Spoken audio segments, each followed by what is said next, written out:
right.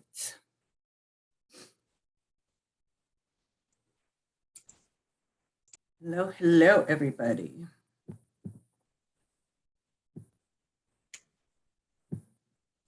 Howdy, ma'am. Yes, howdy.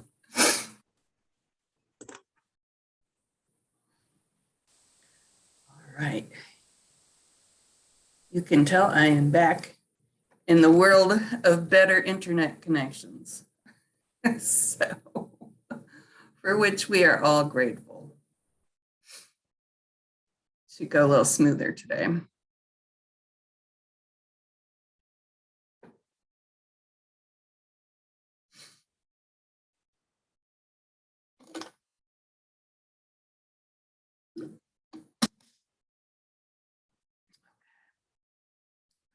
Up to 12. We'll wait a few more minutes for people to show up.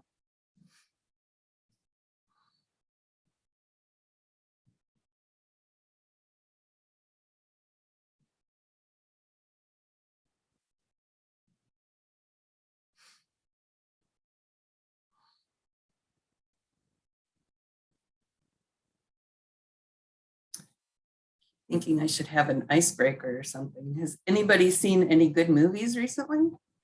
I haven't been to a movie in so long. My husband and I went and saw the new James Bond movie. Oh, how was it? It's really good. It's long. It's almost 3 hours long. Wow, okay. But it's pretty action-packed the whole time. That's good. That's good. That's one thing you can count on with the James Bond. I did watch Young Frankenstein last week on Netflix. It had been years since I'd seen it, but it is such a goofball movie, but it's it's just so classic. Mel Brooks never goes out of style. Yes, I know. He's never appropriate for some company, but he doesn't go out of style. That's very true. That's very true. And it's like some of the jokes, you take a look at them, it's like, oh, that's probably not politically correct right now, but still, it's so funny. And it's it's also interesting, a movie like that is it's just a piece of goofball comedy, but people quote it all the time. It has had such a big effect on kind of like the culture. And when you do something like that really people remember and share with each other, that's really fun.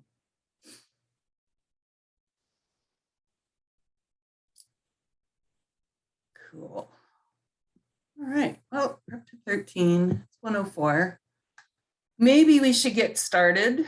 Once again, I apologize for how crappy my internet was last week. And we just gotten an upgrade, and I really thought it was going to be a lot better. And it was, wasn't nearly what we needed. So I am making a reminder to myself never to try and teach from the cabin again. At least not until we know we've got the internet. And I know that that's also an issue for, some of you who live, out of town. And I know I've had like at least one student in one of my other classes talking about how he wasn't able to load some of the links, things weren't showing up because of the bad internet. So I know you can borrow laptops from the IT department, and I wish they had hotspots. I wish they had a way that people who, who really are kind of down at the end of the road, like I was last week, have a way to connect. But with that, let's get started. Yeah, I'm going to start sharing my screen.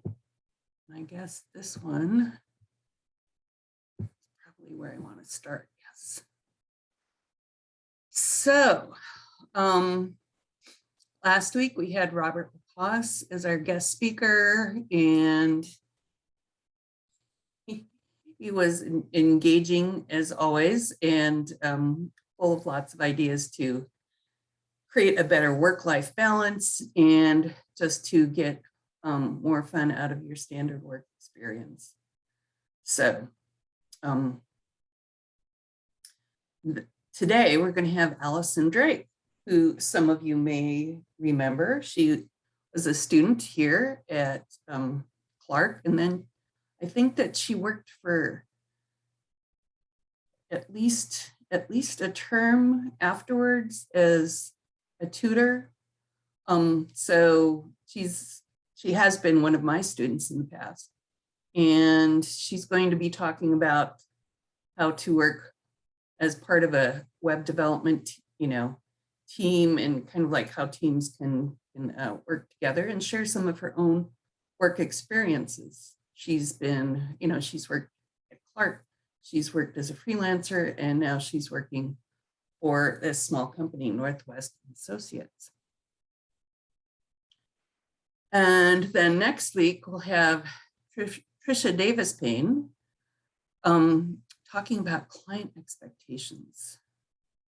And that's always a good topic because it's always kind of a never-ending struggle. So hopefully we'll be getting some good information out of that.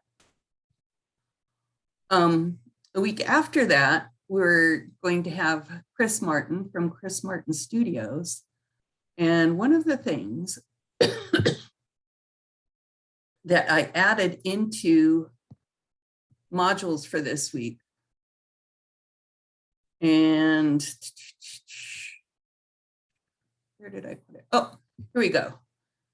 The very first module. Let's open it full width. So Chris has a podcast, Getting Work to Work. He's been doing it for quite a while. And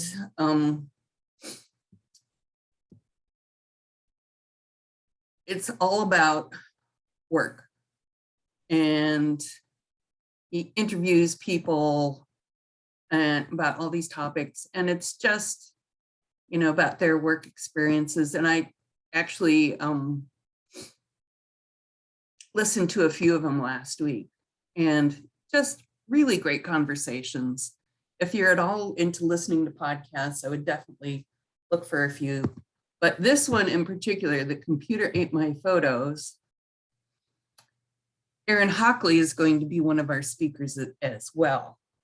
So you'd have a chance to hear two of our speakers in this class and having a conversation. And it's all about Erin Hockley's book, The Computer Ate My Photos, and how he feels that AI is, what effect it's going to have on photography. So I would definitely, oh, he's got merchandise. Sorry, I have to look at the merchandise. Okay.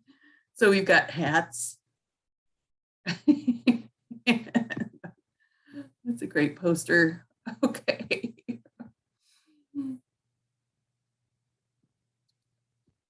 Anyway, so definitely, check it out and subscribe to the podcast with your favorite podcasting platform. You've got a bunch of them over here. And if you haven't really gotten into podcasts yet, this would be a great one to start with. So I was trying to figure out how I could make an assignment about the podcasts. So I think maybe during the week that he's going to be our speaker, which is, let's see, speaker schedule.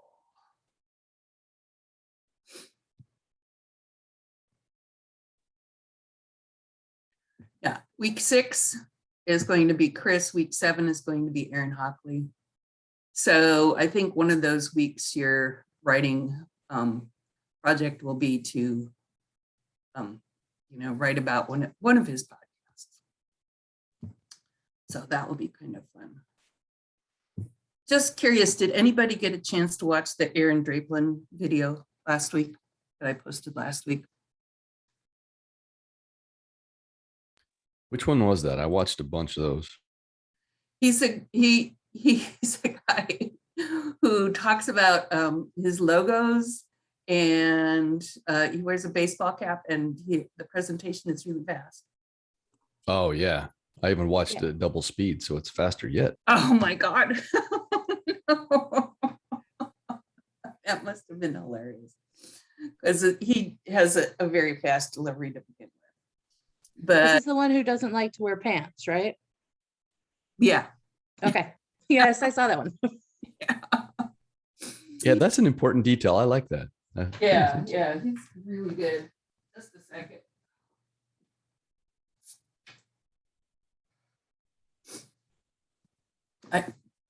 I saw him present at Web Visions a few years ago. All right, I'm going to stop sharing this. I can show you this.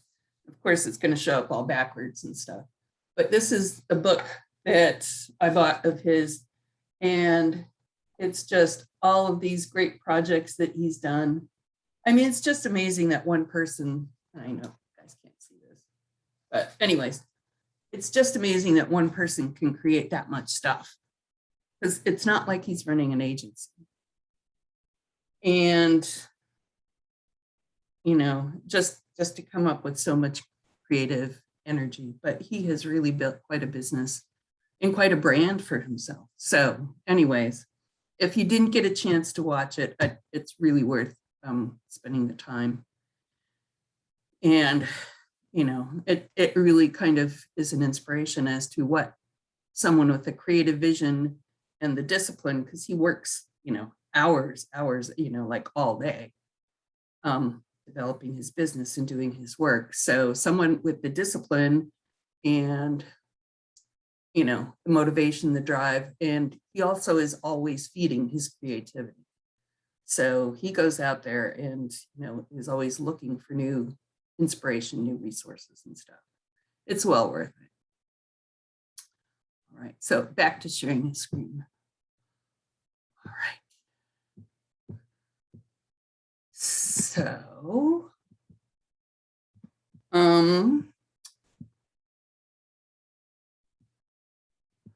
so I'm going to get around to the web production environments here in just a minute.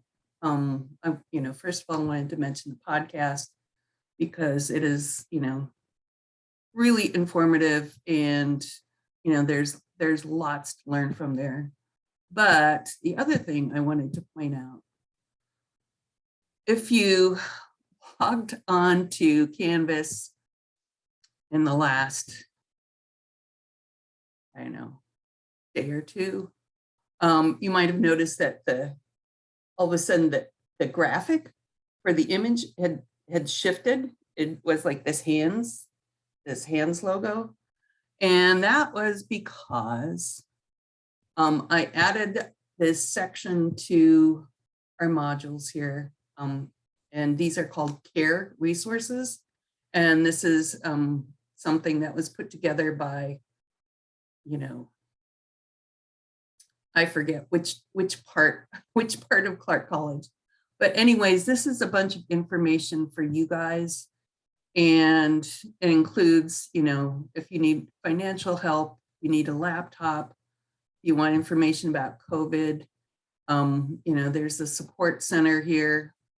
And then it just kind of talks about, hey, if you're struggling at all in any factor of your student experience, you know, it can be personal, it can be financial, it can be school related.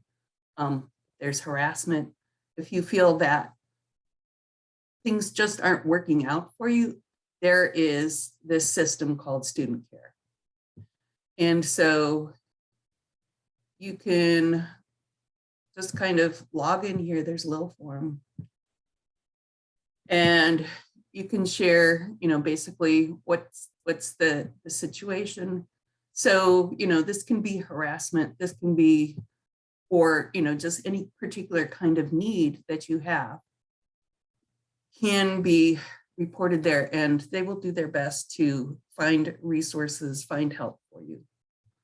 And lots of people don't know that this, you know, this stuff exists.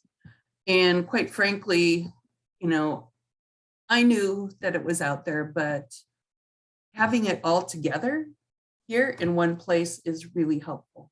So I just wanted you guys to know that that's out there. The other thing is it also gives you access to, I love that you're trying to launch insecure conduct, the student process code of conduct. So it also includes a link here to the,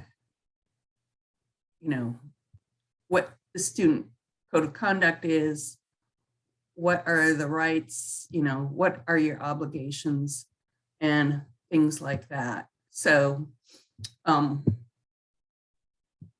that's really good to know. Just a sec, I'm gonna close my door here.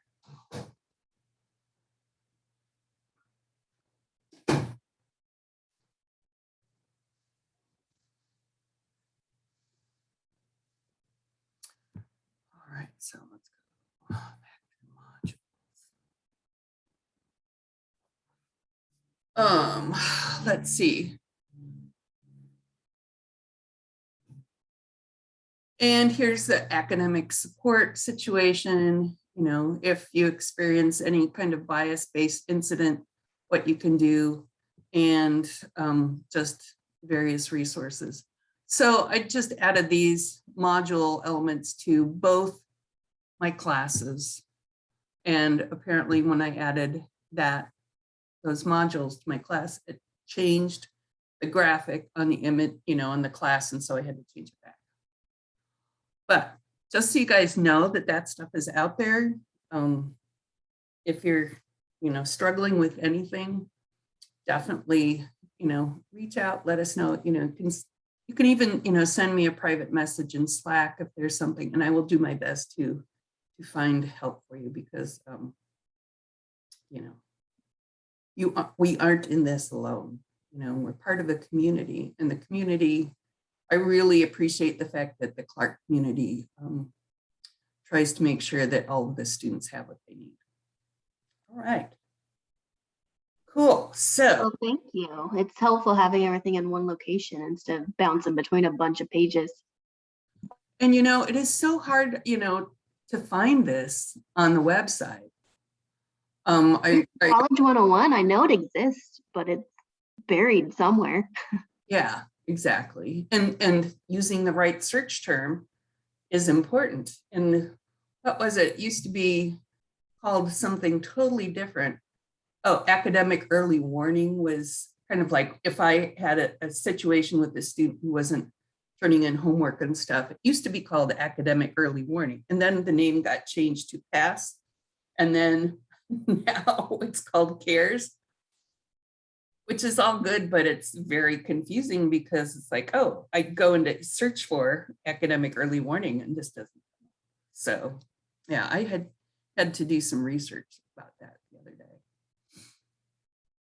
Cool. Well, good. I'm glad that you guys appreciate it. And, hope you may never need to use it, but it's there. I hope I never do, but it is nice to have. Yeah, it is. Okay, so today we're going to be talking about web production environments. And as you guys know, even though we, HTML and CSS is your intro level to web programming, not many sites are built with just HTML and CSS. They still, there still are some, and I'm trying to think. I think I do have 2 clients that are still HTML based. And that's because they, had a website that somebody built for them 15 years ago and they never needed to change it, and it's just there. And I've got to say, they just keep working. They're very, simple and basic, and they're not mobile friendly in most cases because the CSS wasn't written to do that. But it's also the foundation of all of the other web programming that we end up doing. So those of you who are in my WordPress class or have taken WordPress in the class, in the past know that, WordPress page is a dynamic page, and it's built with PHP calling to SQL databases. But the bottom line is that the front page code that you end up with is HTML.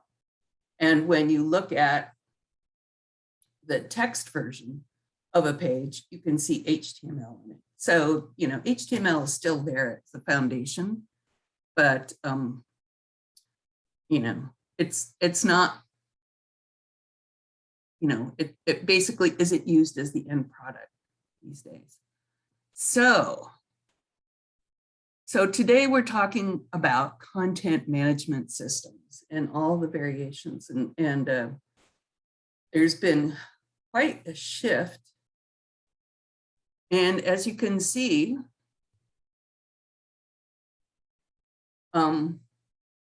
WordPress has a huge share of the traffic out there on the website, in the world. So I'm guessing there's none. That's probably the share that it's still just HTML.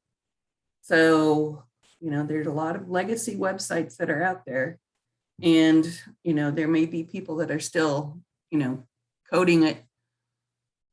If you're doing a 5-page website, it's just as easy to do it in HTML. But, once you're trying to do something dynamic or something very big, it just becomes impractical. I think I did one website that essentially had 60 pages in HTML, and it was basically, I was doing it with a lot of kind of like layers, hide and show layers. So the divs would be hidden by JavaScript when you clicked over here and stuff. So basically it made, the single page had like 12 div layers. So that single page could actually be 12 pages. It really took so much time, and it was right before I learned about WordPress. And then once I got to WordPress, I was like, hallelujah. So anyways, so WordPress is up to 42.7 of the websites that are out there today. And that's almost scary. It is. It is. And then 65 of all of the content management driven websites.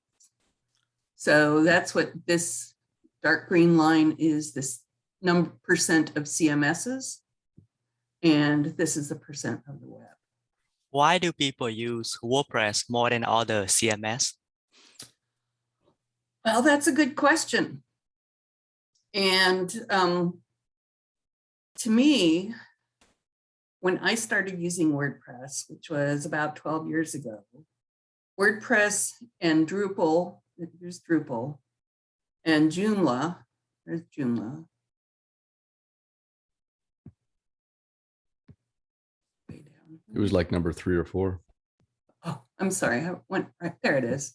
So Joomla and Drupal and WordPress were all like, they just were fairly new, and they were all about the same share. I tried Joomla, and I just, it was harder for me to understand how to use it. It just seemed very clunky to me, and it didn't seem to offer as much creative control. So, and basically the number of themes, which actually the themes are where you get a lot of the creativity, just weren't available. And Drupal, both Drupal and Joomla really seem to be aimed at developers, kind of like people who really knew their way around, PHP and stuff, whereas WordPress was aimed a little bit more towards, bloggers who didn't know a lot of code. So that's my impression. But I think that also WordPress has, they've done a really good job of always, kind of like it's just gotten easier to to use and better as time goes on. They, are always improving it, which I'm sure they are with Drupal and Joomla too. And I think the fact that WordPress sponsors events like the WordCamp that I've attended several times here in Portland. They had a WordCamp USA just a couple weeks ago that was online. And instead of having these, conferences that cost a lot of money to go to, and, only certain people, basically people who have employers who want to send you to a conference and afford to spend $1,500 on a weekend, it's pretty outrageous. Whereas a WordCamp is free, or it's like $25. The last one I went to was $25, and they had a student discount that was $10. So they really make a huge effort into, continue education and to build a community of, people who can provide support to each other and, answer questions and stuff. So to me, that's the biggest difference. So Shopify, so this is interesting. Shopify, which is hugely important, important for people who just want to go and start a store. That's number 2. So that's pretty interesting. There's a lot of interest in doing, online sales. And if you have the right number of products, and yeah, to me, it's a matter about the number of products, because you can build an e-commerce store in WordPress pretty easily. But there is some setup involved, and you do have to, install WooCommerce and go through the WooCommerce setup situation, whereas Shopify, you can just start an account and start uploading products. However, Shopify is, I don't know, $30 a month, $40, it has a monthly fee to it. Plus the right number of products as opposed to a left number of products. Well, yeah. So in WordPress, if really, you only have, like, one of my clients has. I'm joking. Yes, there you go. It took me a minute. So yes, that way. But, the fact is, like, my client that has, 4 stickers that she wants to sell online, it's not going to make sense for her to set up a Shopify, page. But somebody who has 50 pieces of jewelry and, is planning on selling several hundred pieces a month, then Shopify, kind of makes sense for them. So Joomla, we'll be talking a little bit about Joomla too. And then here are some of the other options. So Wix and Squarespace, I think of more as like site builders as opposed to content management systems, but I suppose, that's what they are. They provide you with, the back-end platform. You select your templates, you upload your images, you upload your content, and, can build a site pretty easily without knowing anything about coding. I find that for my clients, I've had several clients who have started off with Wix and Squarespace, and it works for them for a while, that kind of meets their needs, and it's very, it looks good, it runs well, they don't have to know a lot about coding, but there are also limitations. And one of the other limitations is if you, have a Wix site and you want to add search engine optimization, or you want to add something the equivalent to a plugin in WordPress, it's an extra fee. You go to Wix and Squarespace. So, so you start off with, monthly fee of, let's say $20. And then you want to add search optimization. Then you want to add e-commerce. And then you want to add the ability to do galleries or whatever, email newsletter sign up. So each of those costs a little more. So eventually you end up, paying a fairly hefty fee to keep your website running.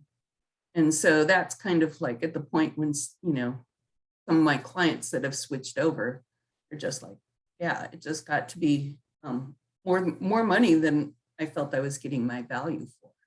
So then we talk about how to move. And that's always an interesting issue because Wix makes it pretty impossible to export content. You just can't export it over. So you end up having to use something like a page scraper app or go back to the original if the client has the original content that they, gave the web developer, then you can, use that to rebuild the site. But it's really hard to move from Wix. Squarespace is actually a little bit easier to move into WordPress from. The other thing about these platforms, Shopify, Wix, and Squarespace, is they are your host. And as your host, they have, control of all of your content. So that if, as an example, Facebook going down last week, all the businesses that depended on their Facebook page and their Facebook ads and, they were using Facebook basically as their website, they lost everything for, 2 days or however long it was.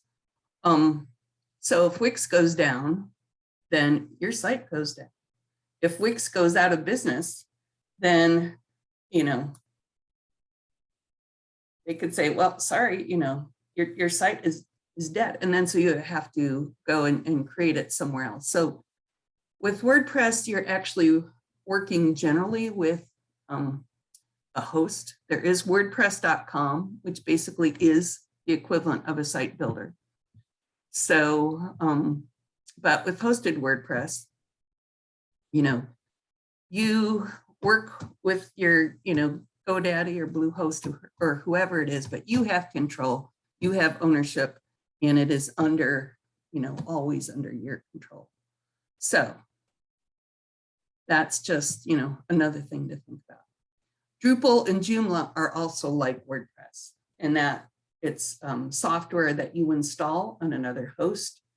And that way it gives you more, ownership and more control over what's going on.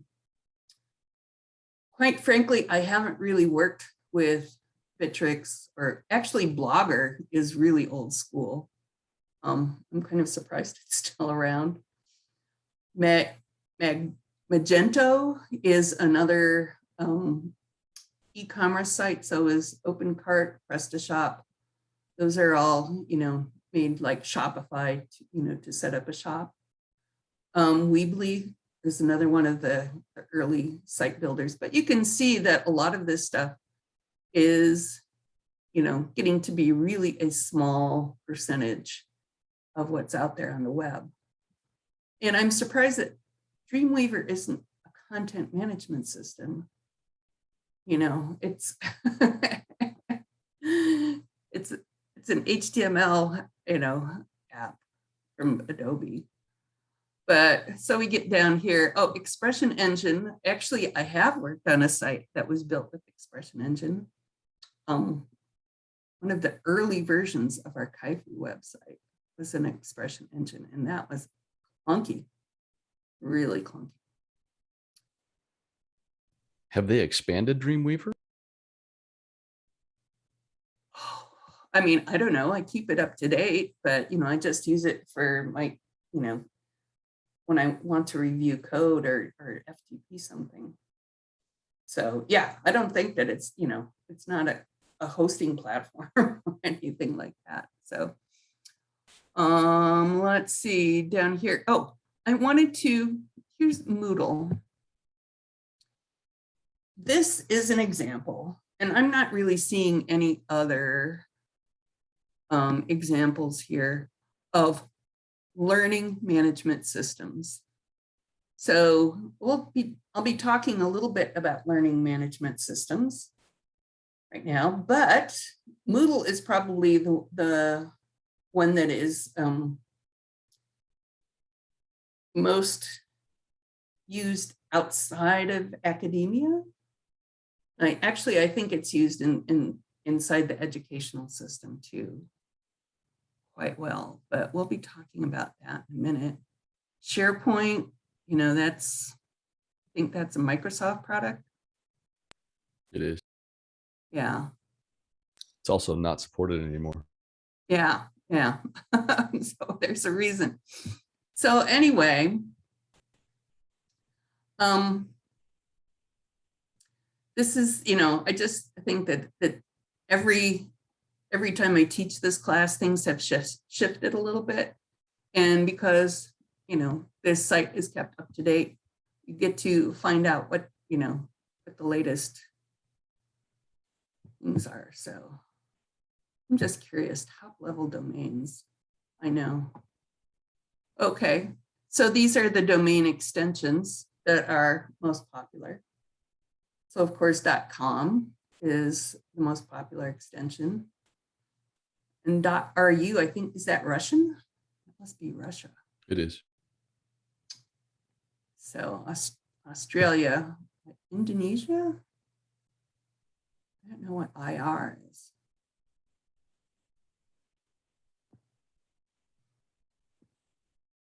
But as you can see that there's, you know, all sorts of, you know, different extensions, and, you know, people sometimes, you know, if their domain name with the .com isn't available, they can go to, you know, something like .club or .shop or .site. You know, all of those are something, and you usually pay extra money to, you know, have one of those custom extensions. But look, .gov is way down here at the bottom, because you can only use it if you're a government agency.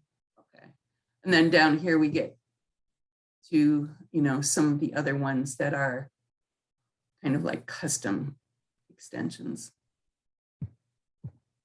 So that's something always to think about when, you know, you're helping a client or choosing a domain name for yourself. All right, so let's talk a little bit about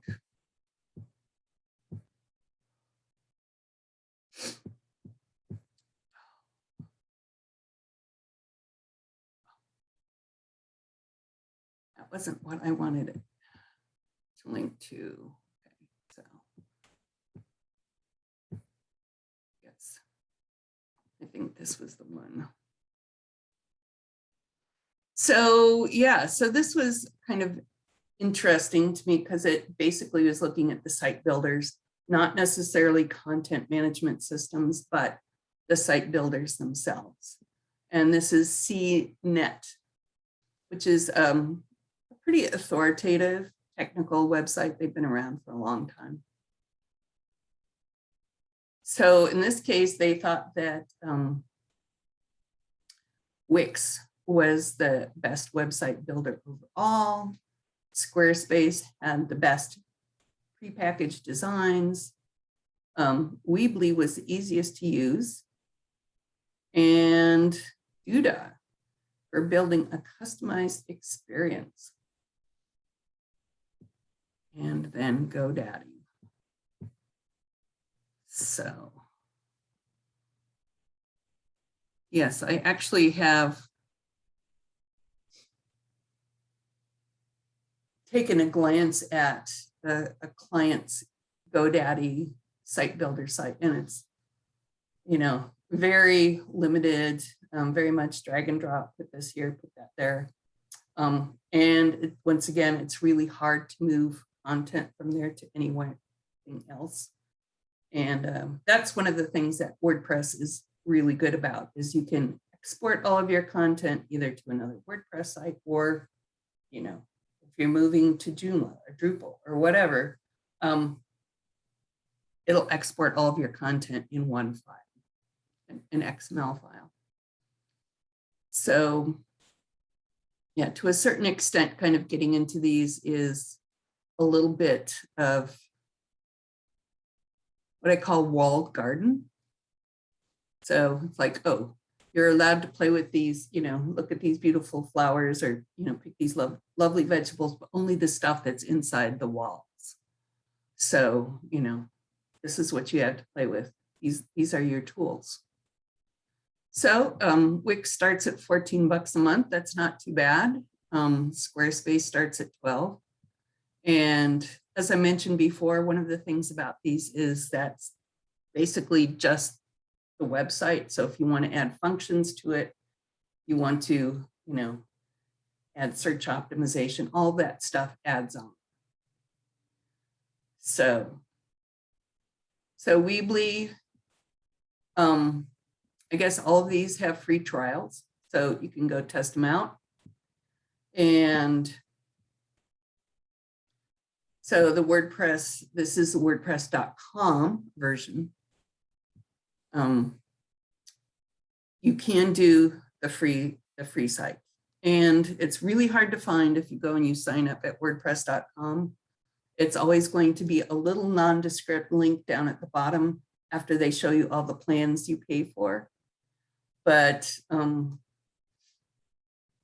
you know, had a WordPress.com site that I've used, you know, when teaching students and stuff for 6 years now. And, you know, I don't pay anything to use it, so it's there. So here for e-commerce, yeah, Shopify starts at $29 a month. It's not that much, really, when you think about it. But, you know, if you're only selling 4 stickers, is it worth to pay $30 a month to sell 4 stickers? So probably not. But if you're, you know, selling beautiful handmade bracelets that cost $50 and, you know, you sell 3 or 4 bracelets a month, then it's worth it to do Shopify. So, you know, if really all you want is just something to get your stuff up there, that's actually a pretty good option. So, and BigCommerce is another one. So,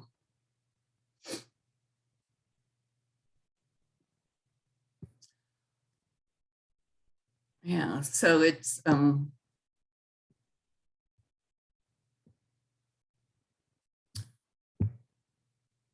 interesting option here.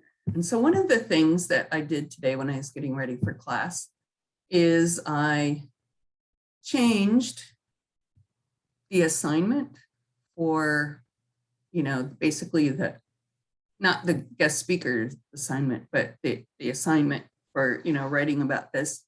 And if you guys want to research into one of these site builders, if you want to talk about, you know, content management system comparison, definitely that would be a great topic to look for. So this is a video about, actually, when I was looking at this today, I was realizing that this is kind of an ad for the WordPress 101 classes, online classes that they have. So, but some of these videos are pretty useful. And those of you that are taking my WordPress class, this could be pretty interesting. So he's got one about the dashboard, posting pages, Gutenberg, the block editor, and those can all be, you know, just a great intro. If you're thinking about WordPress, you want to know more about it, and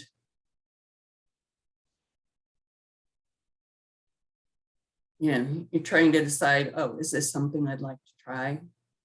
Or is this a class I'd like to take? So, and because we do teach WordPress here. So this is also another video and it compares WordPress.org versus WordPress.com. So let's just kind of go take a look at what you'll find at both WordPress.org and WordPress.com.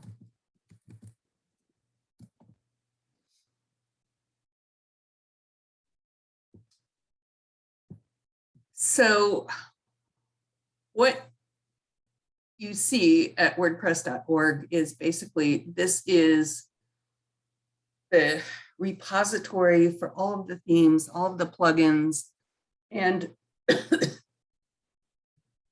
all of the various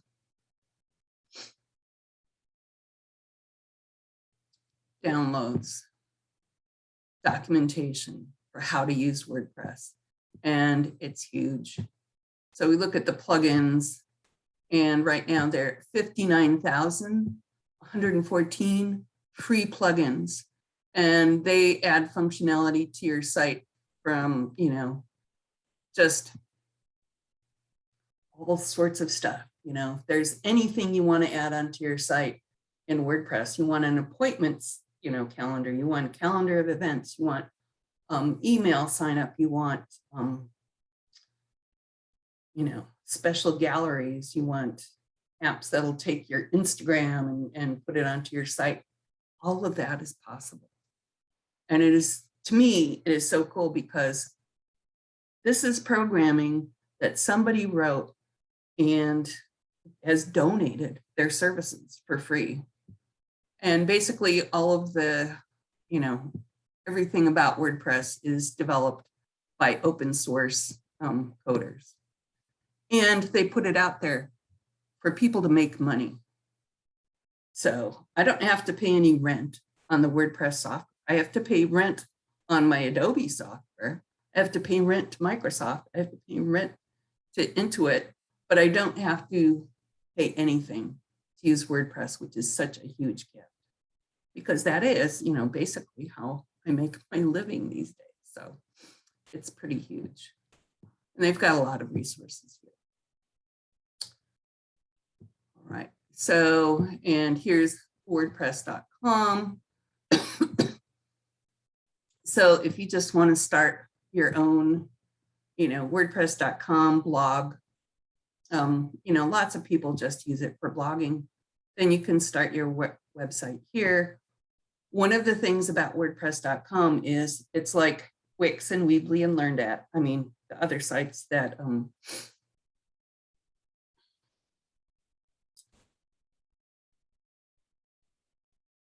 that just give you limited access to the various functions. So for the most part, you can't add plugins. It comes with a standard set of plugins. But if you want to, you can pay for the paid plan and then, you know, add your plugins and write the CMS and do some of the stuff that you can do. So here are the various different plans. And then, oh, look, they moved start with free. So they do give you an option to find the free website. Okay. I need to get moving here because we're going to have our guest star in a few minutes. So.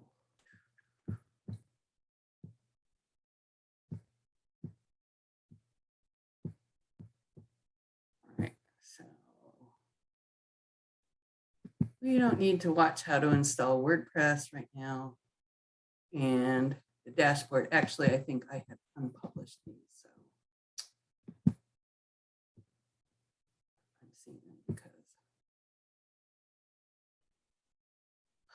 we've got a link to Drupal. Here we go. And once again, you can kind of take a look around at Drupal, see what their advantages are. They are also open source, and I believe that it's also free. So basically, this would be an app that you get hosting, and then you'd install Drupal. And as I said, I think that it's really something that is more designed for developers. So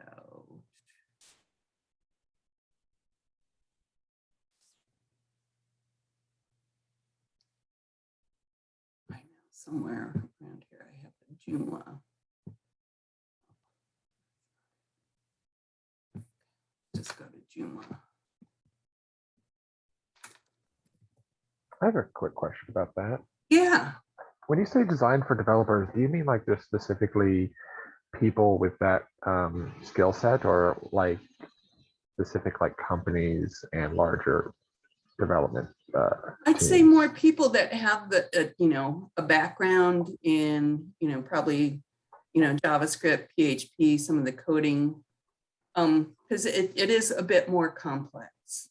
Okay. At least the last time I tried to use it, which admittedly was quite a while ago. It really called on just kind of like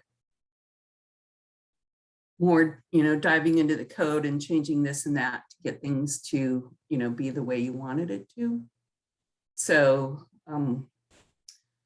and here's Joomla. So probably in your work life, you know, as you guys go out and apply for jobs, if you're applying to, let's say, a larger company that has a website that, you know, they've had for a few years, it may be Joomla and Drupal. Just because, you know, it was pretty popular there for a while, and especially when things were just getting started. As far as content management system, certain coders really liked various, you know, these various apps. So just something to kind of know about if you wanted to, you know, give it a whirl. You could, you know, totally try it and see what it's like. Or if you're going to apply for a job where they're asking you to have Drupal or Joomla as a skill set, know that you guys can go and, you know, download it. And you can do some of these tutorials and get up to speed. It's probably not as much of a learning curve for you guys because you're already in, you know, web development program. So let me get back to the modules here. I always think I have so much time to fill, and then I get to the point where, okay, so we've got Joomla for beginners. We have, let's see, the Drupal one, I think I published. There was this lovely video that Bruce had about, you know, how HTML, CSS, PHP all work together, but he has unpublished it, so we can't look at that right now. So really quickly, I want to give you guys a few minutes for a break.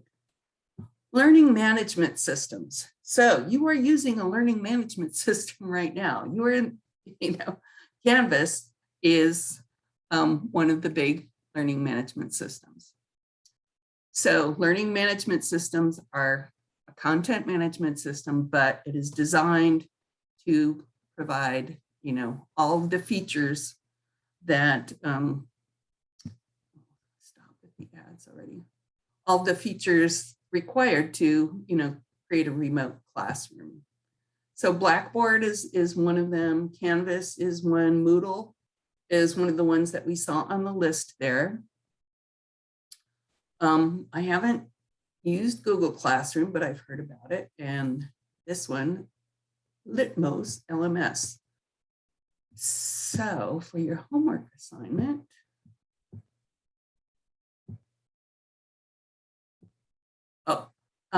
this GitHub Student Developer Pack, if you are, you know, planning on doing more coding, custom coding in the future, this is definitely worth signing up for. And I don't use GitHub very much, but I know that Bruce does. So, all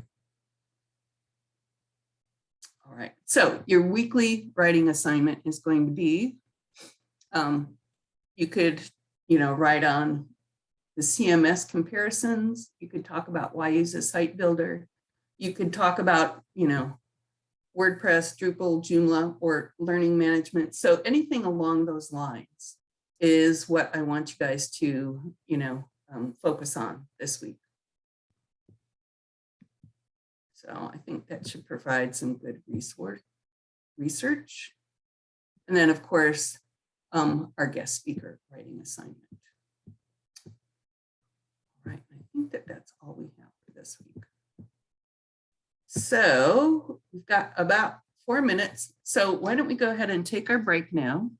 We'll come back right around 2 o'clock, and then we can get started to hear our speaker.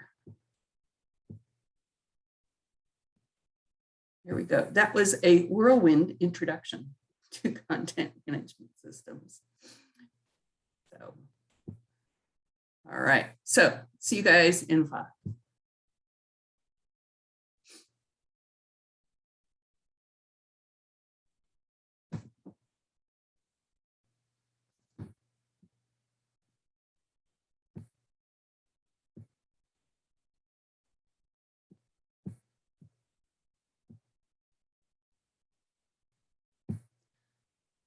Hi, Allison. Hello. Hi. Yes. Good to see you. Yes, I know. It's good to see you. How have you been? Been good. I've been enjoying this term. I'm teaching WordPress and business web practices. Nice. That sounds like fun. Right up your alley too. Yeah, it is. It is. Yeah. Oh, yeah. Nice. All right, cool. So we're on break now until 2:01. So Perfect. yeah. So I figured I would pop in right at a break. You always time those right. So yeah. Nice. Well, yeah, I'll let you guys take your break and then just, holler at me when you're ready for me. Okay, great. See you in just a few. Sounds good.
Oops. There we go. Okay, you guys, let's get started. Let's get started. All right. Are you back? let me know. Isn't that always fun to try and figure out? Yeah, really. Well, I'm back. All right. Well, good, Joseph. Thank you. I'm here too, don't worry. Okay, Jason. A little quiet today, but I'm here. All right. That's fine. I know. Cool. Good. All right. So why don't we go ahead and get started? I'd like to introduce Allison Drake, an alum of Clark College, graduate, and one of my former students. And it's always so fun to have my former students come back. And I'd like to hear about your work experiences, kind of like how all your various experiences being part of web development teams and, you know, just in general, advice, tips, and tricks on how to navigate this stuff successfully. So Yeah. I made you co-host in case you wanted to share anything. Perfect. I have a little slideshow, just because I think sometimes my voice does not pick up on the microphone very well. So I like people to be able to read it if that makes it easier, or if there's anybody who like English is a second language. So let's see. And if I look up, if I look like I'm staring up to the ceiling, that's not because I'm looking away from you guys. It's actually I'm looking at your faces. You are behind my camera just a little bit. So let me share real quick. There we go. And can where to aim your eyes is still tricky for me too. So. I know I have to remember there's a camera right here. So yeah. Can you guys see my working with a web development team? Okay, perfect. Yeah. Yay, thank you. So let's see. Working with a web development team, strategies for success. I'm Allison Drake. I'll talk about who I am in just a second, but my company is called Backrow Development that I own. And my website is under construction, which is really funny because I already have clients. So let's see, my personal background. There's a picture of me, ta-da. Various pictures there that are sort of imagery that you'll see in just a second. I was born in California in the Bay Area near San Francisco. Just a little background, 84 means I'm 37. My parents are from rural Oregon and then also the Northeast US and the Southwest US. So I have kind of a weird split of sort of social backgrounds. We moved to Vancouver, Washington when I was about to turn 9 years old. Then in junior high and high school, I was a mathlete and I did debate. And that's just sort of like a background of like how I like web development and what sort of fed into stuff. I was heavily into art and music and pushed in that direction by a lot of advisors and career tests. So I say that because if you're new to web development or this is like a second career path for you, don't be afraid. You can still have a really successful career in it. I had never considered coding and web development as an option for a career when I started. That was something that sort of clicked later for me after all of these pieces came together. So in 2002, I graduated high school and went to a Lane Community College and U of O down in Eugene, Oregon. I did that for writing and for sociocultural anthropology and music, and then other people culture things like sociology, just kind of like to study people and why they do what they do. I got really jazzed on a lot of subjects, and so I got really unfocused. So I took some time off to refocus and work on just work regular jobs. And then I went back to school and graduated from WSU, and I worked in great jobs, but never really found a job that suited me or my personality. And not everybody's a 9-to-5-er. I say that because a lot of people think that you have to get some job that's like 9 to 5, Monday through Friday, but there's lots of options out there for lots of different personality types. And web development is a perfect career for exploring the range. So eventually I left a job for health reasons later and decided it was time to reevaluate what I was doing in my career. So I went back to college and got a degree in a different field, which was learning to code and designing apps and building websites. And so that's where I landed at Clark. So here's a quick educational background for me with some fun pictures because I always like to add pictures. Let's see, I studied at Lane Community College in Eugene, Oregon, which I mentioned. There I studied general studies, art and sociology. And then at the University of Oregon, I studied music, anthropology, sociology, and more music because once you're in that world, it's hard to break free. I got a BA in humanities with a triple emphasis in art, music, and anthropology with a minor in sociology from WSU. That's just a really fancy way of saying I couldn't pick my major. So don't let that let you think it was like something fancy. It just was like a lot of majors and I couldn't pick.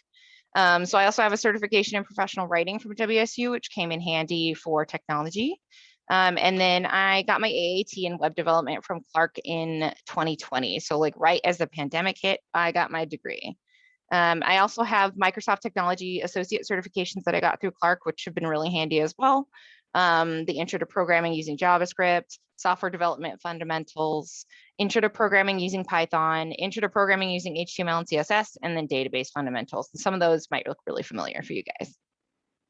So my work history that's related to dev, and this is where I'm going to talk more about like the environments I've been involved in. So I was a project manager and a junior developer for a company called Endeavor right out of graduation. It was a small website and app development agency. It was a 2-person team. I was the sole support for the owner and senior developer, including all of the operations of the company. And the owner wanted to focus on custom sites and using and themes using code and no visual editors. So everything was just code, code, code. We used support from a team in the US and also Kosovo for additional work. So we had a lot of just like distant teams that I had to communicate with on different time schedules. So then I became an account manager and junior developer for GTMA. And the reason was that is because GTMA purchased Endeavor after about 6 months of me working there. That's not uncommon in especially marketing worlds to purchase up smaller little companies and sort of make that your web development division. So that's what happened. So it's a larger marketing agency focused on marketing for wealthy companies. They're like Fortune 500 companies and fancy things like that. Not familiar with web development cycles and needs, and more focused on money return and creative content. So really web development was not their bag. So we were coming in as like the little guys in a big fish, or little fish in a big pond. Speed and deadlines were the focus. And along with the highest overhead. So the goal was really just to get whatever you could get done in the fastest way possible, which sometimes conflicted with the idea that you want to build like custom sites, because sometimes it takes a while to code a custom site versus using a visual editor, as some of you might know. So then from there, I parted ways with that group because it just didn't jive with my personality. And I became a technical writer temporarily for a company called HGG Inc. It's a managed service provider for IT, and it's a medium-sized company with a range of job types. All of this was, by the way, all of these jobs actually were remote. I think I worked maybe one day in person for HGG, but that was so I could witness a process. So I wrote procedures, technical documentation, and statements of work for HGG, which meant any new contract they were getting on from any of their clients, I had to basically go through my hands and my brain. There you go. I got project management and sort of like a user guide. That's the other things that I would write there if we had any custom apps that we made. So more work history related to dev. I promise I won't go through all of it, all of my work history. But so after all of that fun stuff, I realized I wanted to start my own company. And I started a company called Backrow Development. I call it Owner Plus because, as Feline knows, when you're the owner of a company, you pretty much do as much stuff as you need to do to get it done.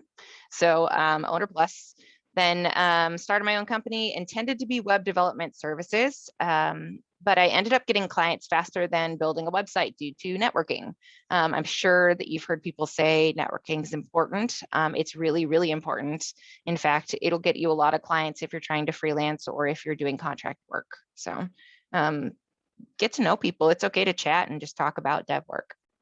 So I picked up several clients through networking and online listings. Don't be afraid to respond to ads if it interests you.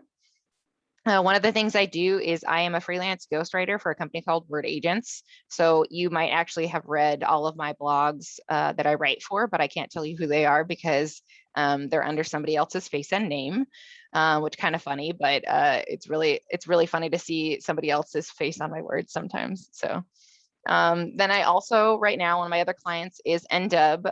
It's Nathan Webster and Associates. I believe you guys get to hear from Nathan later, like a couple weeks from now. I project manage and I do web development and I do creative content for him, which includes like graphic design, video production and editing, and then web design and development as well. So.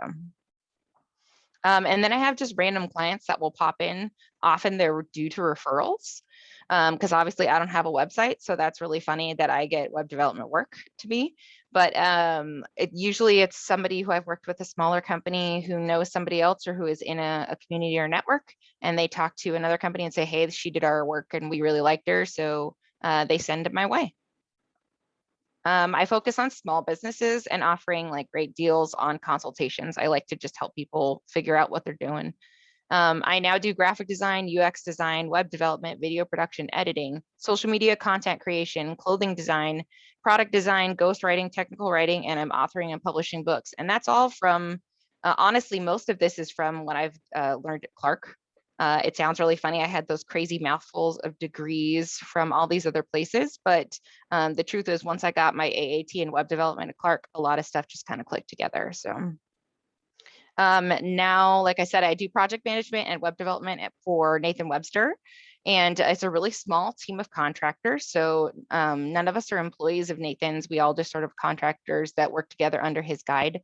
And then I joined through my connections with Regina Pilchuk and Bruce Elgort on Clark College itself. Nathan teaches at Clark, Bruce teaches at Clark. Regina went to Clark with myself, and she was also a tutor if you've ever met her. But Regina worked for Nathan and they needed another developer. And so through networking again, I found a new team. The nice part about networking is typically if you know the person who works there, they're going to give you an honest reflection of what it's like. And that was really the case for me, or that's what I found the case to be. So their company focuses on BIPOC and women and veteran-owned businesses to help support them. So we recently launched a BIPOC focused business conference, which is Black, Indigenous, people of color, at the Hilton in Vancouver. And then I'm actually a former adjunct instructor of IT support at Clark. I did one class that I taught and found out that teaching was not for me, but I really respect the trade. And I taught internet research and living online, which is basically what I do for a living anyways. So those are some fun logos if you feel like remembering them. All right, so now the part that can directly apply to you. What have I learned through all of that fantastic stuff of bouncing around to really great places and getting a lot of like toes in a lot of pools? The first thing I would say is for you to communicate clearly and effectively when you're working with any team. Confirm the details of any project you've got. So summarize it back before you start. I suggested an email form. Then the next part is never be afraid to ask for clarification of that information. If you don't understand something, especially jargon or acronyms, ask what it is. It's totally fine to ask. I half the time don't understand what somebody is telling to me in a project because it's all new. You're going to get clients from all over the world, all over the place. And so just asking for clarification can really make your life a whole lot easier. Not understanding may not be your fault, so don't be embarrassed by not understanding something. Some people really suck at translating their ideas into words. I've worked with a lot of people that also just maybe English isn't their first language. And so they're using a translator to try and translate something and it just translates it funny. So just clarify, like sometimes it happens. But it becomes your fault partly because when you start trying not to understand or you don't take that effort to clarify it, that's sort of just part of what it is as a web developer and maintaining clients and having like bosses and things. You got to understand what they're asking you to do. So people don't read long emails. As much information as you want to give people is great, but they just don't read it. So my suggestion is summarize what the person you are emailing needs to know or do at the top, and then you give details underneath. So basically like, hey, Feline, I need you to do the following thing, or like take a review at this website. The details are below. Thank you so much. Have a great day. And then down below, you give all the details. It just makes people read a little bit more. So Bullet points help people understand your points. It can get really hard to read through a big block of text, but you could tell sometimes with slides and things of that nature. So bullet points really help you understand what you're going through and what people can just visualize it a little bit easier, especially with numbers. Numbers can say, you could say, well, you know, bullet number 2 or bullet number, if you use letters B or something like that, just to signify the difference. Review your words before you send it. I have a habit of editing sentences and then melding them together and then not realizing that there's 2 sentences that have now become 1, and it just makes no sense at all. So I like to really make sure I review something before I send it off. And I do that by reading it out loud to myself. My husband often makes fun of me because he'll hear me in here just reading my own personal emails to me. Or I'll make my computer read it to me using like an auto reader, just because you can hear sometimes in audio sense, or sometimes when you hear something, you can hear how funny it is versus when you read it, your brain sort of fixes it as you're reading as you go along. So use a spelling and grammar checker. I know we all get really used to auto check or auto correct, but sometimes your Google checker or even a different program can really be useful in summarizing what you need to say. I use Grammarly in a free edition. I'm not promoting them or I don't get anything back from them, but I'm pointing that out because I'm a technical writer and a ghostwriter, and I still use a program to assist me because I'm human and I make mistakes. So it's always good to check your work before you send it off. 30-minute calls instead of a lot of emails. I use this as my like detail when I'm working with people. Sometimes you get really tired of reading, or if you get a lot of emails back and forth, you stop really picking up the messages of what people are trying to say. And sometimes 8 emails can be solved in a 10 to 30-minute phone call. So save yourself some time and actually just schedule a 30-minute phone call, and you'll be surprised what can get done. So more of what I've learned.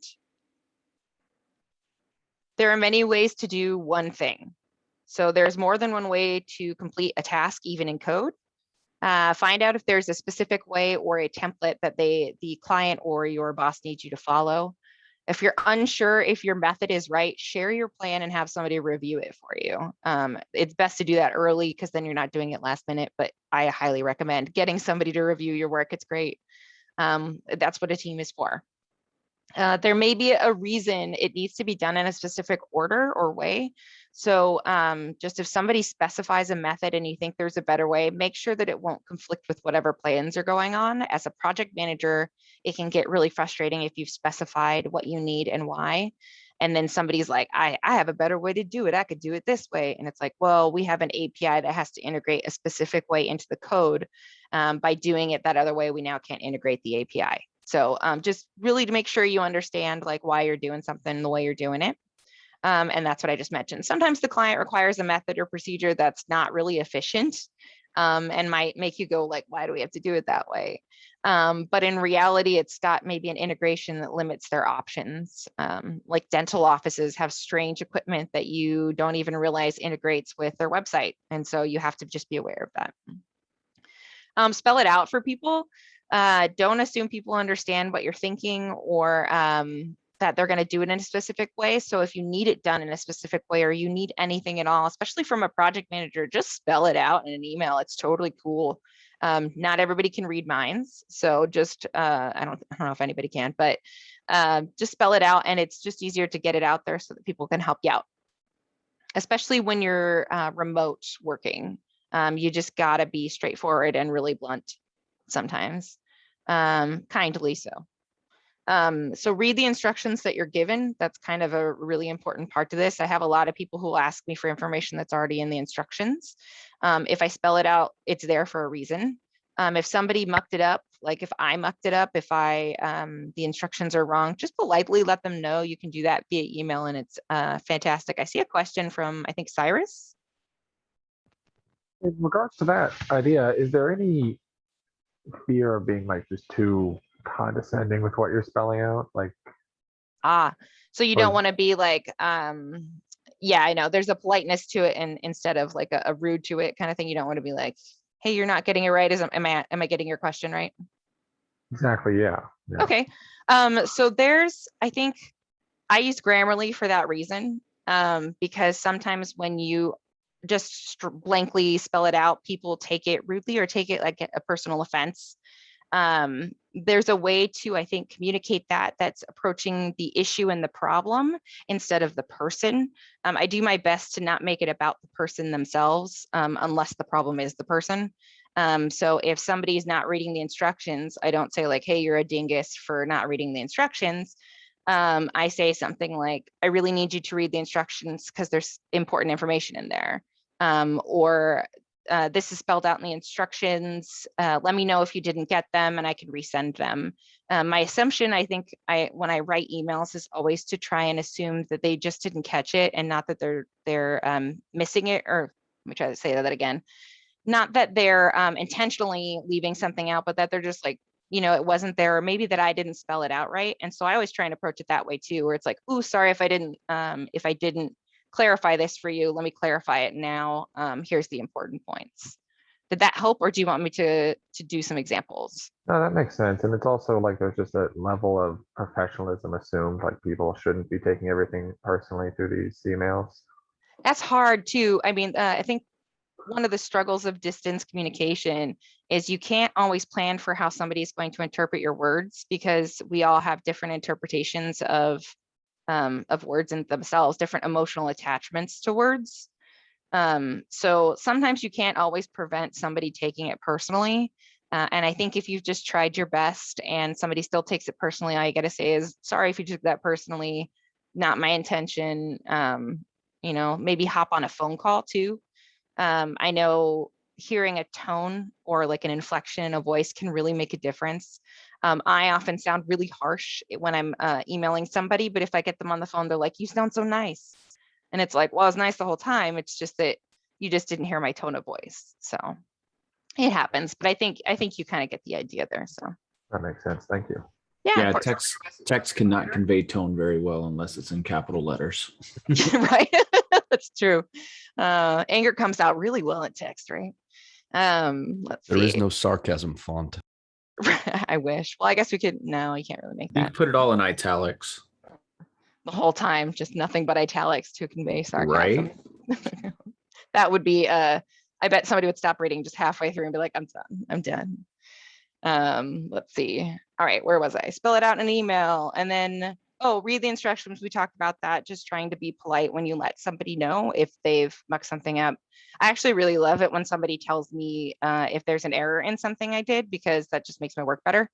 So if you just like, if I were to send you this whole thing and you found an error somewhere in my slides, I would love it if anybody ever just emailed me real quick and said, hey, just wanted to let you know that on page 4 or slide 4, there's an error on this one.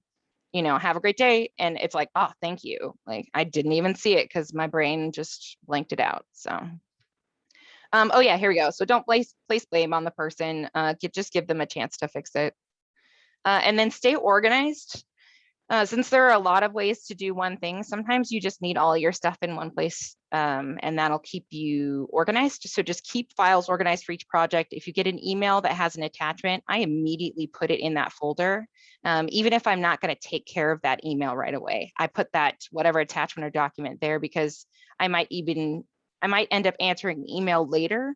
And there's been 4 emails that have already been gone on that email chain. And so I have to refer to some sort of document they're talking about. And if I've already put it in the folder, I don't have to search through old emails. I can just open that folder and be like, there it is. So it just makes it easier for me. So that's why I said immediately take those files from emails and put them in your folder when you get them. And it makes it easier for sharing with your team as well. If you've got a folder in one place, you can just share the folder and then just say it's in the folder. So. Still going. So choose wisely. And I don't know if you guys are Indiana Jones fans, but one of my favorite movies is Indiana Jones and the Last Crusade. And in it, Nice. Yeah, sweet.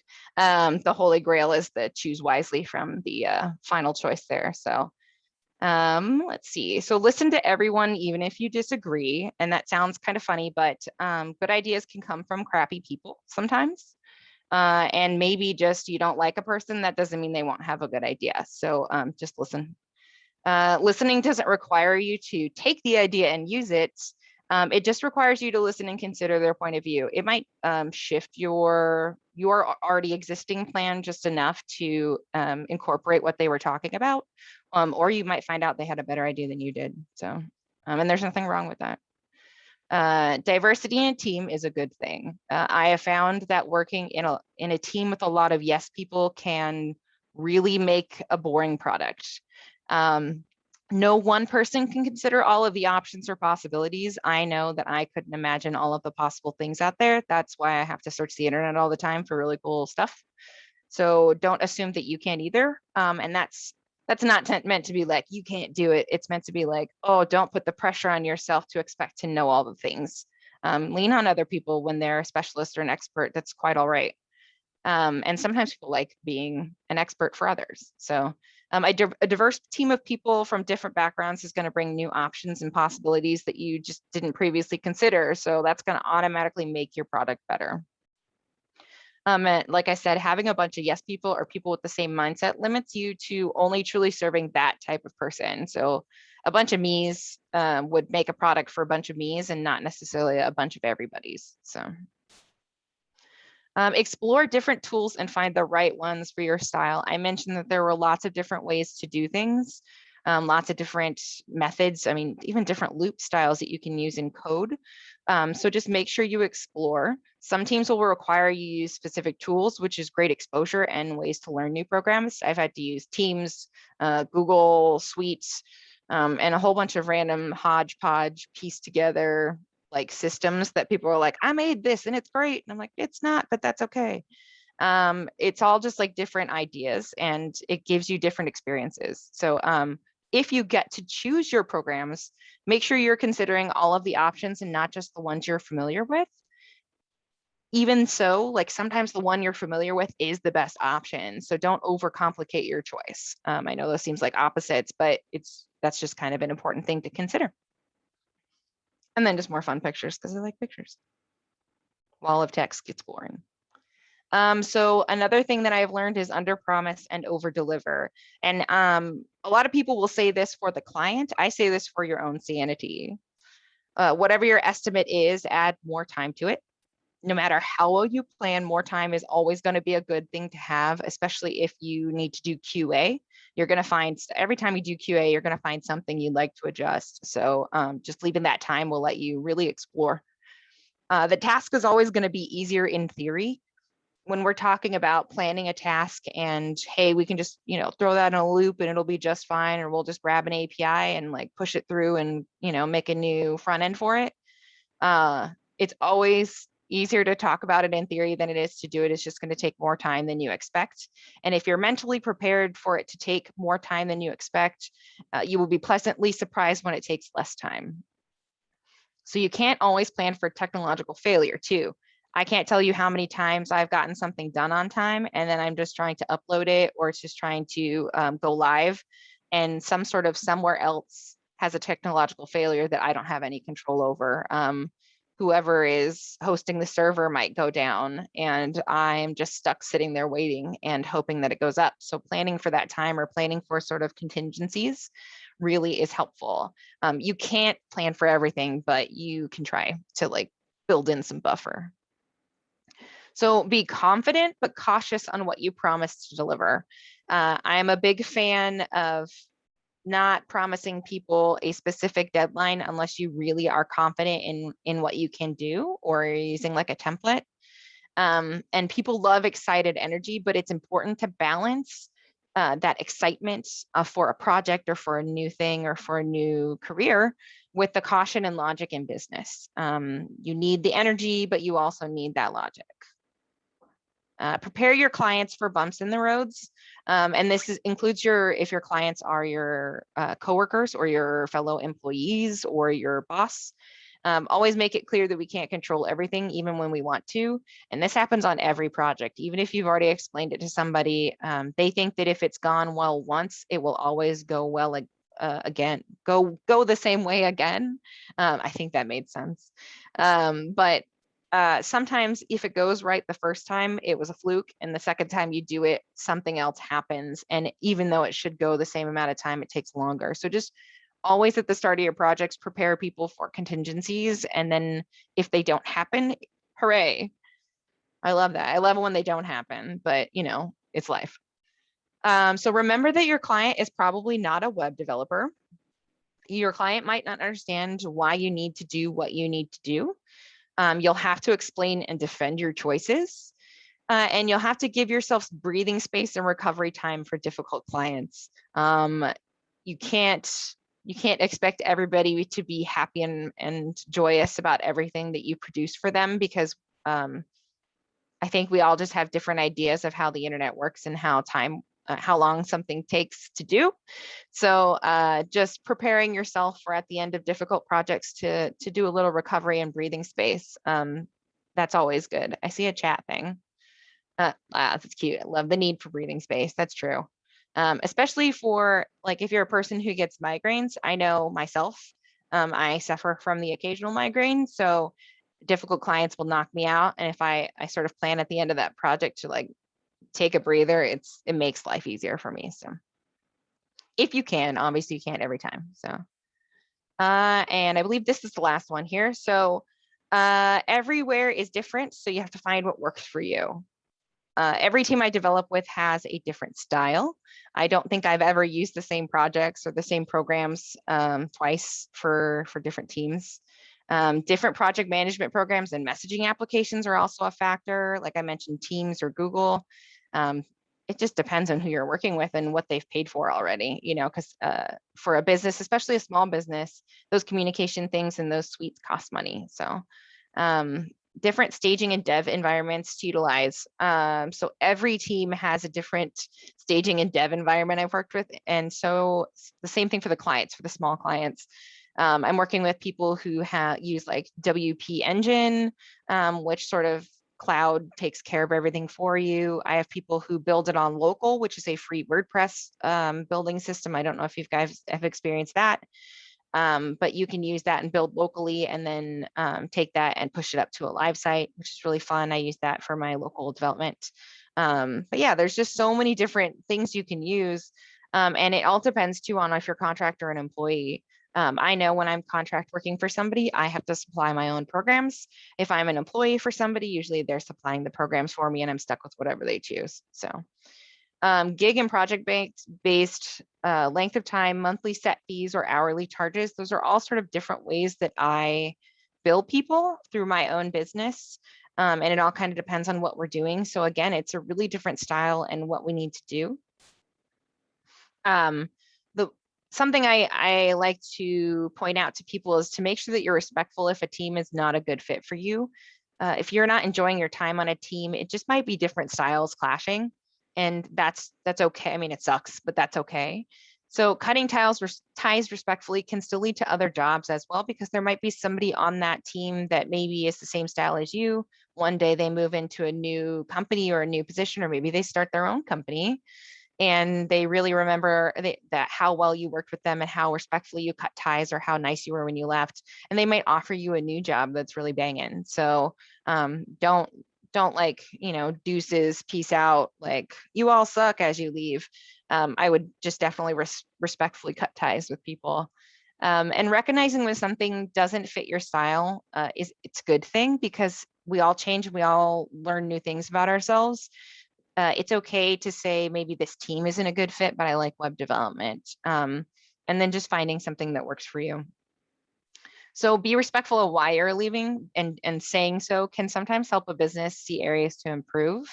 Like I said, don't deuces out. Like, I don't know why I'm finger guns, but you guys get that a lot now. So don't peace out and say like, too bad. But saying, you know, I really appreciate my time here. I'd love to maybe work with you guys again, or, you know, on different projects, or, you know, you could say, maybe this just doesn't fit my style. I'm more of a person who enjoys like having rigid expectations instead of loose expectations. Maybe there's somebody out there that's a better fit for you. I wish you all the best. Is still saying, hey, I really didn't like the style of working here, but it's respectful and saying, you know, it's just not my style. So and then I wanted to talk a little bit really quickly about freelancing, contracting versus business owner versus employee.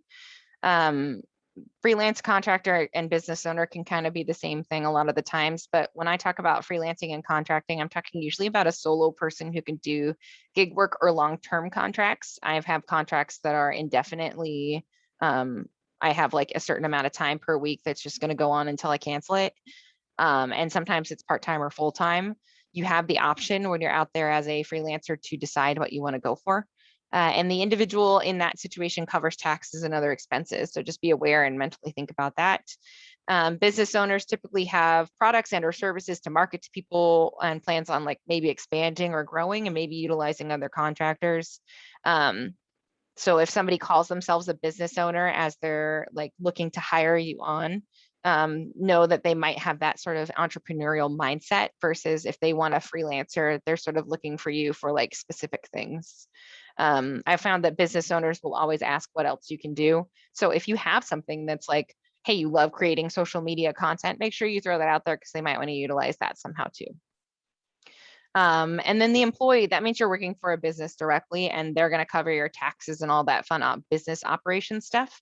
And you're entitled to some government benefits and protections and usually a steadier source of income. I will tell you that as a business owner / freelancer, it's you have to plan for your bare minimum all the time and not expect your maximum to happen every week because it's all just ebbs and flows and some weeks are great and some weeks are slow. So you just have to decide what's right for you. That's, I think, the biggest thing about all of this is discovering the team that's right for you, the dev style that's right for you, the environment that's right for you, and just sort of focusing on those things. And if you focus on those, then I think you'll find a team that works right. Or maybe it's on your own. Maybe you start your own business. So any questions? I guess maybe that's why I was doing finger guns. Haha. But yeah. Yeah, I do. So my main question is, as far as what we do, going through web development, all that, how complicated can it generally be to get like a company that is willing to take college students in and teach them and get them set up with their company? Because most of them want to wait till you graduate. Most of them want to wait till you graduate, or they're like, yeah, you have all these skills and you can do all these things, but bachelor, most of us are like, yeah, we only did an associate's at Clark. You know what I mean? Yeah. No, I totally get what you're saying. And you'll often find jobs that they're like, we want an entry level, or we want like a mid-level person for entry level pay and stuff like that. So, so convincing people to hire a college graduate can be very difficult. That's kind of why I think networking happens and networking is pushed so much, because once you get to know one of those people who is in a position like me, maybe who might know of a need for a developer in the future, we'll typically call people we enjoy or like and say, hey, I really enjoyed our chat with you. Would you like to give it a try? Even so, that doesn't always happen, and you're going to be applying for jobs that you're not going to be able to network into. I'd say it's just presenting yourself in a confident fashion, not apologizing for not quite having a portfolio yet. I would say if you don't have like a full portfolio to present to people, because that's really going to be your foot in the door is your portfolio, I think, is building up fake projects in your portfolio that you just enjoy, or maybe finding projects out there and using those as examples instead of waiting for something to drop in your lap to be a part of your portfolio. Because I know for me, when I first started, I had to use a lot of my college projects as my portfolio work. So it wasn't like I had pro work out there that I could show other developers. And then I think it's a lot of hustling. It's a lot of just applying and playing the numbers game to get to people. Eventually, there are people that you'll find are so willing to train you and work with you, especially if you're the right personality fit with them. I know my friend Regina that I talked about earlier, when she left Clark, she spent a long time looking for the right job and for the right fit. And I really was proud of her for that, because that's really hard to do in some situations.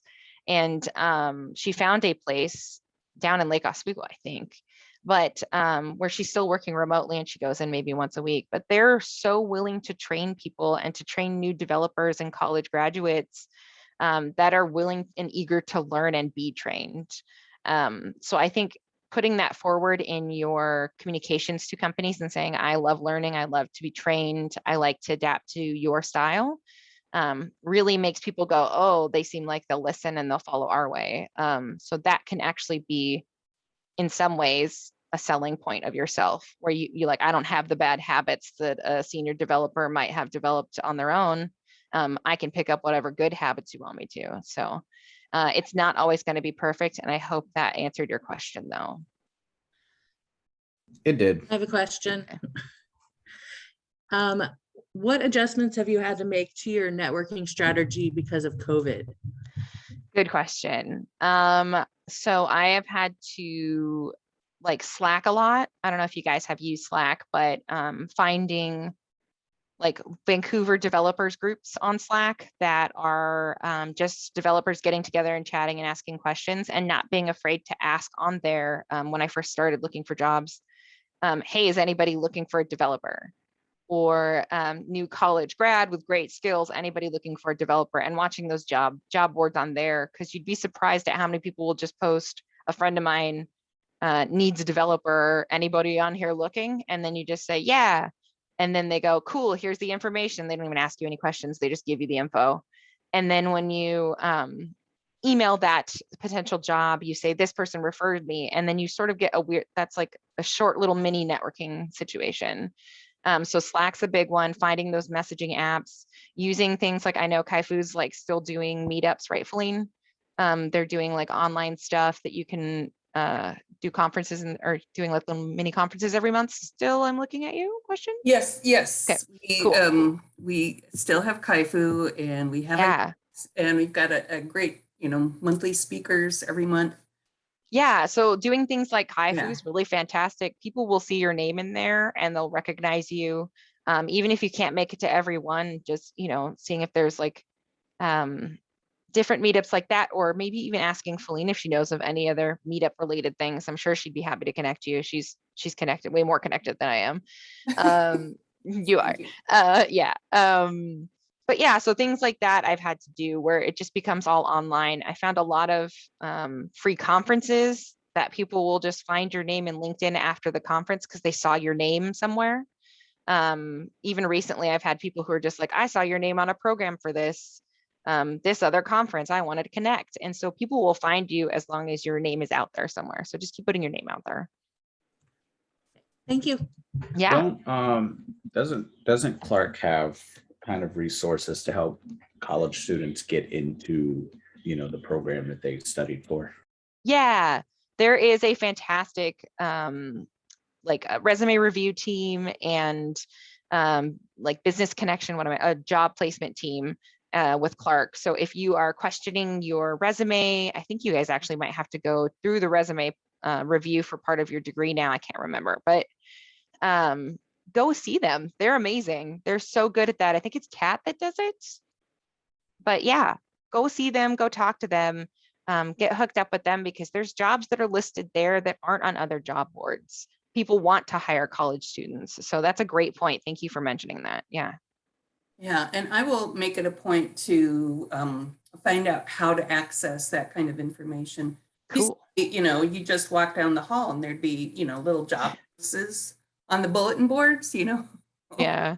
But not as easy anymore, right? Where's the digital bulletin it's board? not quite so easy. But let me do some research and find out exactly where people can go to hook into that. So cool.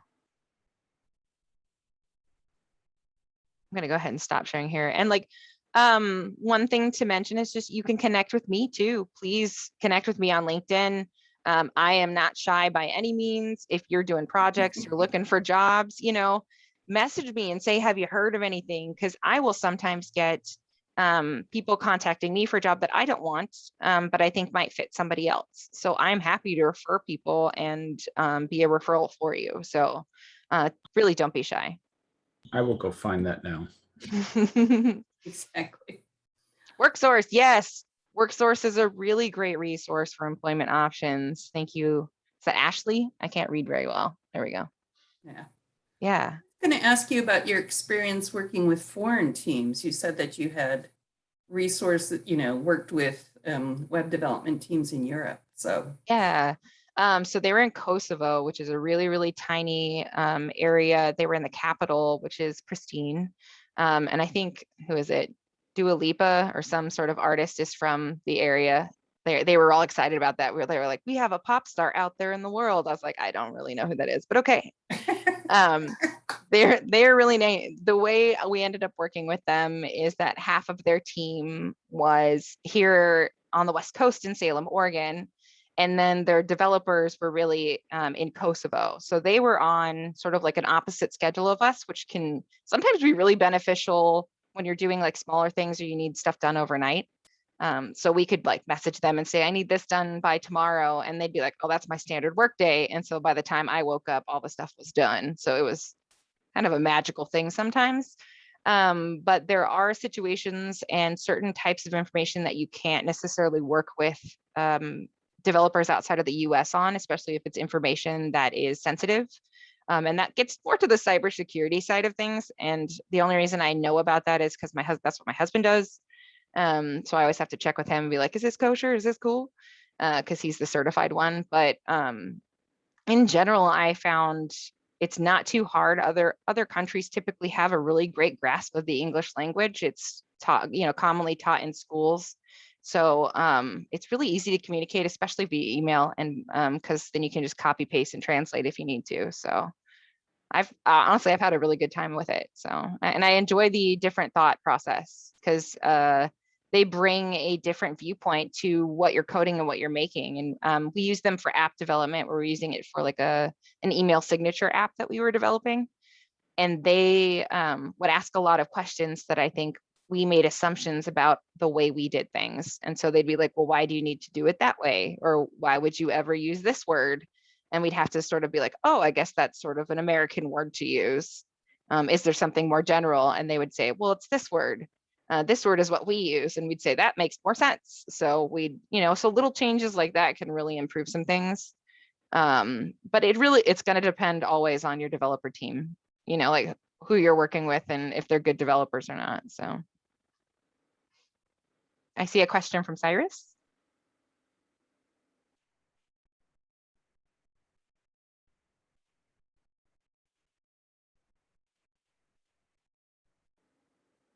Am I not hearing Mute him? Your mic. Mic was muted. Okay. I'll start over. You touched on asking your husband about like security questions and stuff. And that made me wonder, for those of us not married to a security specialist like that, where can we go to find answers for those questions that might come up?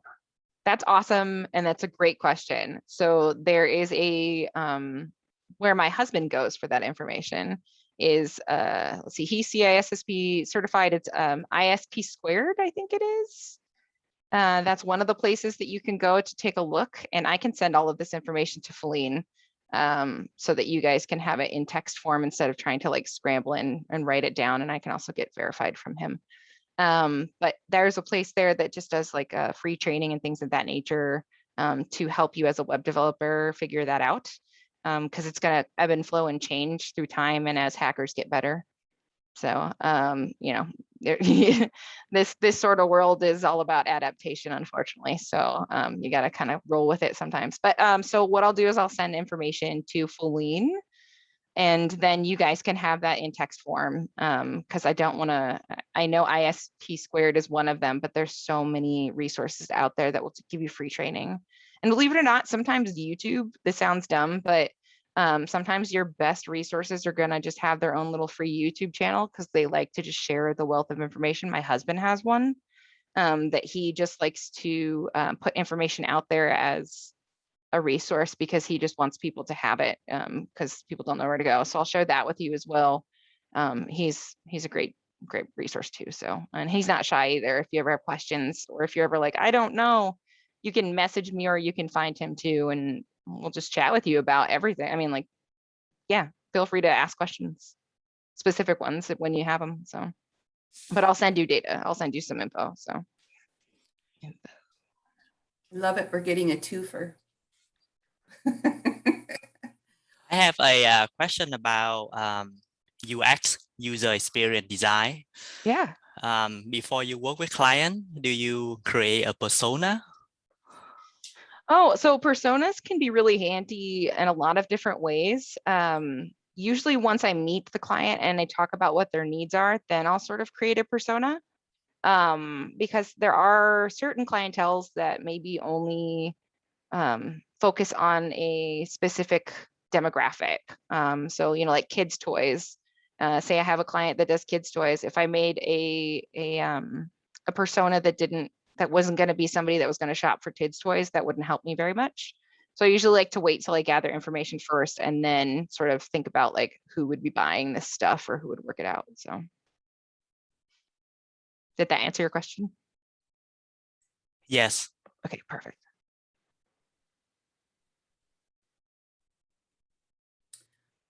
That was a great question. And I just wanted to say we're just about out of time here.